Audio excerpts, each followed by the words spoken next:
Hi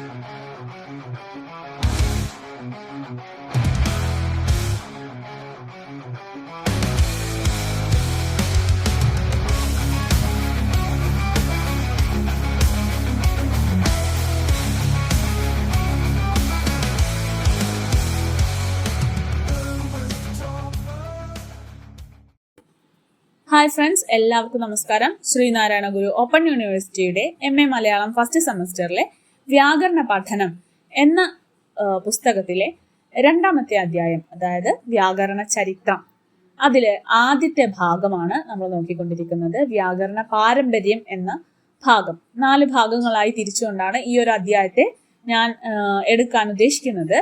അതിലിനി തൊൽക്കാപ്യത്തെക്കുറിച്ചും നന്നൂലിനെ കുറിച്ചുമാണ് നമുക്കിനി പറയാനുള്ളത്. അപ്പോൾ നമുക്ക് വീഡിയോയിലേക്ക് പോകാം. നമുക്കാദ്യം തൊൽക്കാപ്യത്തെ കുറിച്ച് പറയാം.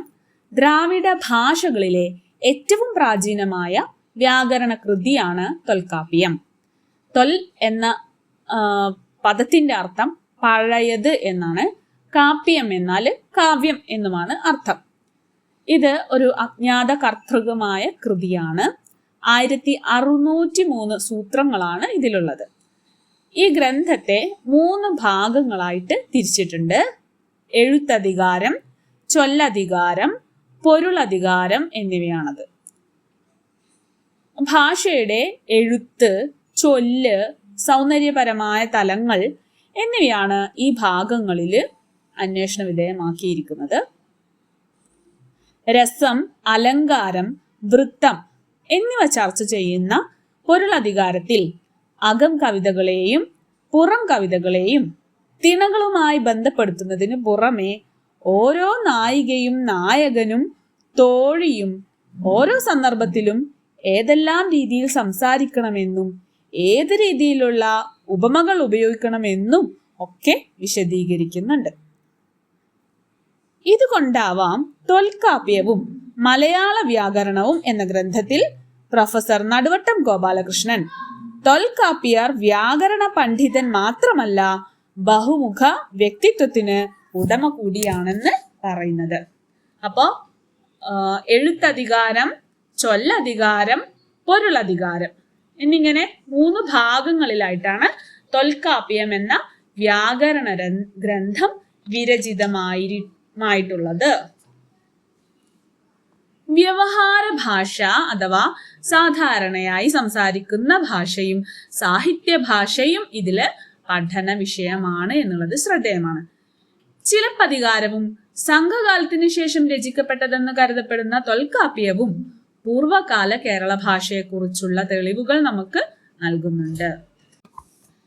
തൊൽക്കാപ്യത്തിലും നന്നൂലിലും കേരളത്തിലെ ഭാഷയെപ്പറ്റി ഒന്നും തന്നെ പറഞ്ഞിട്ടില്ലെങ്കിലും 14ാം നൂറ്റാണ്ടിൽ ലീലാതിലകകാരൻ മലനാട്ട് വഴക്കമെന്ന് പറഞ്ഞ് മാറ്റി നിർത്തിയ ആ ഭാഷയെ കേരള ഭാഷയെന്ന് വിളിക്കുകയായിരുന്നു. അപ്പൊ എന്തുണ്ടായത്?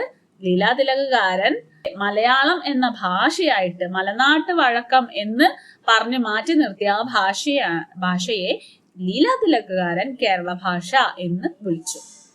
തൊൽക്കാപ്യത്തിന്റെ വ്യാഖ്യാതാക്കളായ അഥവാ അതിന് വ്യാഖ്യാനം രചിച്ച ഇളമ്പൂരണർ, നച്ചിനാർക്കിനിയാർ, ദൈവച്ചിലയാർ, സേനാവരയർ എന്നിവരെ ലീലാതിലകകാരൻ ആശ്രയിക്കുന്നുണ്ട്. കൂന്തൽവാദത്തിനും പാട്ടിന്റെ ലക്ഷണം പറയുന്നിടത്തും കേരളീയർ ദ്രാവിഡരാണെന്ന് വാദിക്കുന്നിടത്തും സന്ധി വിവരിക്കുന്നിടത്തും എല്ലാം ലീലാതിലകം തൊൽക്കാപ്യത്തെ ഉപജീവിക്കുന്നുണ്ട്. അപ്പോ ഇതാണ് തൊൽക്കാപ്യം എന്ന പ്രാചീന വ്യാകരണ കൃതിയുടെ പ്രാധാന്യം എന്ന് പറയുന്നത്. ഇനി ഭവനന്ദി രചിച്ച നന്നൂൽ എന്ന തമിഴ് വ്യാകരണ ഗ്രന്ഥത്തെ കുറിച്ച് പറയാം. 13ാം ശതകത്തിലാണ് ഇത് രചിക്കപ്പെടുന്നത്. തൊൽക്കാപ്യത്തെ പിന്തുടർന്നാണ് ഇത് രചിക്കപ്പെടുന്നത്. ഭാഷയുടെ വരമൊഴി ലക്ഷണങ്ങൾ, വാമൊഴി ലക്ഷണങ്ങൾ എന്നിവ വിസ്തരിച്ച് വകുപ്പ് തിരിച്ച് സരളമായി പ്രസ്താവിക്കുന്നു. പാണിനീയത്തിലെ പോലെ സൂത്രം വൃത്തി മാതൃകയിൽ തന്നെ ആണ് ഇതും രചിക്കപ്പെട്ടിട്ടുള്ളത്. അപ്പൊ ഇതാണ് തൊൽക്കാപ്യവും നന്നൂലും. ഇനി നമുക്ക് പറയാനുള്ളത് മലയാളത്തിൽ രചിക്കപ്പെട്ടിട്ടുള്ള മലയാളത്തിൽ ഉണ്ടായിട്ടുള്ള വ്യാകരണ കൃതികളെ കുറിച്ചാണ്. അത് നമുക്ക് അടുത്ത വീഡിയോയിൽ ചർച്ച ചെയ്യാം. Thank you.